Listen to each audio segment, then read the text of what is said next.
ഞാനെപ്പോഴും പറയും അങ്ങനെയാണ് എഞ്ചിനീയറും വാസ്തു കൺസൾട്ടൻറ്റും കൂടെ ആയിട്ടുള്ളൊരു എഞ്ചിനീയർ ആണെങ്കിൽ കുറച്ചുകൂടെ പ്രോസസ്സ് സിമ്പിൾ. അപ്പോൾ എനിക്ക് കൂടുതലും എന്നെ തേടി വരുന്ന വർക്കുകളെല്ലാം അങ്ങനെയാണ്. കാര്യം അതിൻ്റെ എഞ്ചിനീയറിംഗ് പാർട്ടും അതിൻ്റെ വാസ്തു പാർട്ടും ഞാൻ തന്നെയാണ് നോക്കുന്നത്. ഒരു വീട് വയ്ക്കുമ്പോൾ എഞ്ചിനീയറും വാസ്തു കൺസൾട്ടൻറ്റും വേണോ എന്നൊരു ചോദ്യമുണ്ട്.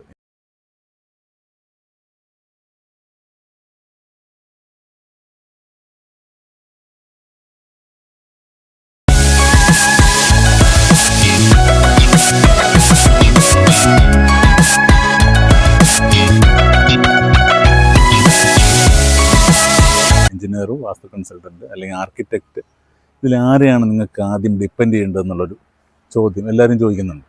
അപ്പോൾ ഞാൻ എപ്പോഴും പറയുന്നൊരു കാര്യം എന്ന് പറഞ്ഞാൽ, ഒരു വീട് നമ്മൾ ചെയ്യുന്ന സമയത്ത് പ്ലോട്ട് നോക്കുന്ന സമയം മുതൽ നമുക്ക് ഉൾപ്പെടുത്താൻ പറ്റുന്ന ഒരാളാണ് വാസ്തു കൺസൾട്ടൻ്റ് എന്ന് പറയുന്നത്. കാര്യം വാസ്തു കൺസൾട്ടൻറ്റ് വന്ന് ആദ്യമേ തന്നെ പ്ലോട്ടിൻ്റെ വാസ്തുവൊക്കെ നോക്കി കൃത്യമായിട്ട് അതിനെ ഗൈഡ് ചെയ്ത് കഴിഞ്ഞാൽ തന്നെ കുറേ ഭാഗം നമുക്ക് കറക്റ്റാക്കാൻ പറ്റും. അതിനുശേഷമാണ് നമ്മൾ വീടിൻ്റെ ഡിസൈനിലേക്ക് കിടക്കുന്നത്. പക്ഷേ ഇവിടെ ഒരു പ്രശ്നമുള്ളത്, അപ്പോൾ എഞ്ചിനീയർ ഇൻവോൾവ് ചെയ്യേണ്ടത് എപ്പോഴാണെന്നുള്ളതാണ്. എഞ്ചിനീയർ ഇൻവോൾവ് ചെയ്യേണ്ടത് ഈ റൈറ്റ് ഫ്രം ദ ബിഗിനിങ് തന്നെ ഞാൻ പറയും. കാര്യം ഒരു സോയിൽ പ്രൊഫൈൽ കണ്ടുപിടിക്കുന്ന അന്ന് മുതൽ അതിൻ്റെ ഫൗണ്ടേഷൻ എങ്ങനെ വേണം, അല്ലെങ്കിൽ എങ്ങനെ വേണം അതിൻ്റെ പ്ലാനിങ്. അപ്പം ഈ ക്ലയൻറ്റിൻ്റെ റിക്വയർമെൻറ്റ് അനുസരിച്ചിട്ട് നമ്മളത് പ്ലാൻ ചെയ്യുന്ന സമയത്ത് ആ റിക്വയർമെൻ്റ് എല്ലാം ഈ ഒരു പ്ലോട്ടിൽ ചെയ്യുന്ന വീട്ടിൽ ഇൻകോപ്പറേറ്റ് ചെയ്യാൻ പറ്റുമോ എന്നൊക്കെ സ്റ്റഡി ചെയ്യുന്നത് എഞ്ചിനീയർ അല്ലെങ്കിൽ ആർക്കിടെക്റ്റാണ്.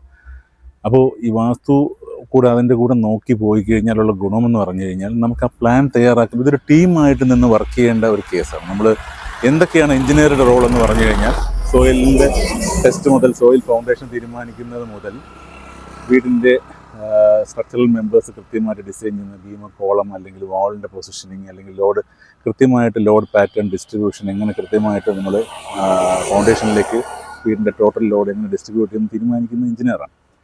അപ്പോൾ അത്തരത്തിൽ നമുക്ക് ആ മണ്ണിന് അതിൻ്റേതായിട്ടുള്ള സ്ട്രെങ്ത് ഉണ്ടോ, സേഫ് ബിയറിംഗ് കപ്പാസിറ്റി എന്ന് നമ്മൾ പറയും, അത് കണ്ടുപിടിച്ചതിന് ശേഷമാണ് നമ്മൾ ഈ ഫൗണ്ടേഷൻ്റെ കാര്യങ്ങളൊക്കെ ഡിസൈൻ ചെയ്യുന്നത്. അപ്പോൾ ഈ വാസ്തു കൺസൾട്ടൻ്റ് കൂടെ ഇതിലുണ്ടായിരുന്നാലുള്ള ഗുണമെന്ന് പറഞ്ഞു കഴിഞ്ഞാൽ, നമ്മൾ ആദ്യം തന്നെ ഈ പ്ലാനിങ്ങിൻ്റെ പ്രോസസ്സിൽ കൃത്യമായുള്ള പൊസിഷനും വാസ്തു പ്രിൻസിപ്പിൾസും കറക്റ്റാണോ എന്ന് നോക്കിയിട്ട്. ഇത് പലപ്പോഴും ഒരു കോൺഫ്ലിക്റ്റാണ്. കോൺഫ്ലിക്റ്റ് എന്ന് പറഞ്ഞാൽ ചിലർക്ക് വാസ്തു അക്സെപ്റ്റ് ചെയ്യാൻ പറ്റില്ല, ചിലർക്ക് വാസ്തു നിർബന്ധം. അപ്പോൾ ക്ലയൻറ്റിന് ഇപ്പോൾ അൾട്ടിമേറ്റ്ലി ഞാൻ പറയുന്ന വെച്ചാൽ ക്ലയൻറ്റാണ് ഇതിൻ്റെ ഡിസിഷൻ മേക്കർ. അപ്പോൾ ക്ലയൻറ്റിന് വാസ്തു വേണം എന്നുണ്ടെങ്കിൽ വാസ്തു കൺസൾട്ടൻറ്റ് ഇതിൻ്റെ കൂടെ തന്നെ ഉണ്ടാവണം എന്നുള്ളതാണ്. അപ്പോഴാണ് നമുക്ക് ഈ ഒരു പ്രോസസ്സ് കംപ്ലീറ്റ് ചെയ്യാൻ പറ്റും. അപ്പോൾ ഡിസൈൻ വൈസ് പ്ലാൻ ആർക്കിടെക്ചറലി ബ്രില്യൻ്റായിട്ട് ക്രിയേറ്റ് ചെയ്തതിന് ശേഷം അതിൻ്റെ വാസ്തുപരമായിട്ടുള്ള എല്ലാ കാര്യങ്ങളും നമ്മൾ കറക്റ്റ് ചെയ്തതിന് ശേഷം വീണ്ടും നമ്മൾ ഇതിനൊരു ഫൈനൽ റിവ്യൂവിലെത്തുകയും അതൊരു ഫൈനലൈസേഷൻ പോയിന്റിലേക്ക് പോകുന്നതിന് മുമ്പ് ഒരുമിച്ചിരുന്ന് കൂട്ടായി തീരുമാനങ്ങൾ എടുക്കുന്നതാണ് എപ്പോഴും നല്ലത്. പക്ഷേ പലപ്പോഴും അങ്ങോട്ടും ഇങ്ങോട്ടും ഒരാൾ പറയുന്നത് കോൺട്രഡിക്ഷനായിട്ട് വരും. അപ്പോൾ ഇതിനകത്തൊരു ടേക്ക് എപ്പോഴും വരേണ്ടത് ക്ലയൻറ്റിൻ്റെ ഭാഗത്തു നിന്നാണ്. ഇത് ഏതെടുക്കണം, അല്ലെങ്കിൽ വാസ്തു വേണോ, അല്ലെങ്കിൽ ഈ ഒരു പാർട്ട് ഇതിൻ്റെ ബ്യൂട്ടി പാർട്ട് മാത്രം മതിയോ, എല്ലാം കമ്പൈൻ ചെയ്തെടുക്കാൻ പറ്റുന്ന ഒരു ലെവലിലേക്ക് കൊണ്ടെത്തിക്കുക എന്നുള്ളതാണ് ഇതിനകത്തുള്ള ഒരു മെയിൻ കാര്യം.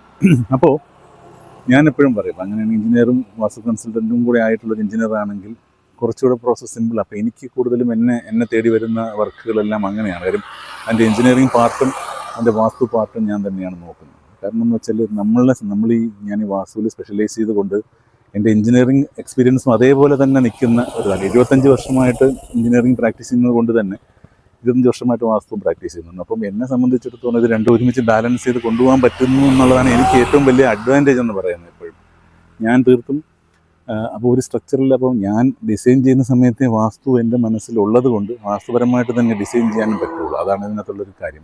ഞാൻ വാസ്തുവിരുദ്ധമായിട്ട് ഡിസൈനുകൾ ക്രിയേറ്റ് ചെയ്യില്ല. അത് വളരെ ഇമ്പോർട്ടൻ്റ് ആയിട്ടുള്ള കാര്യമാണ്.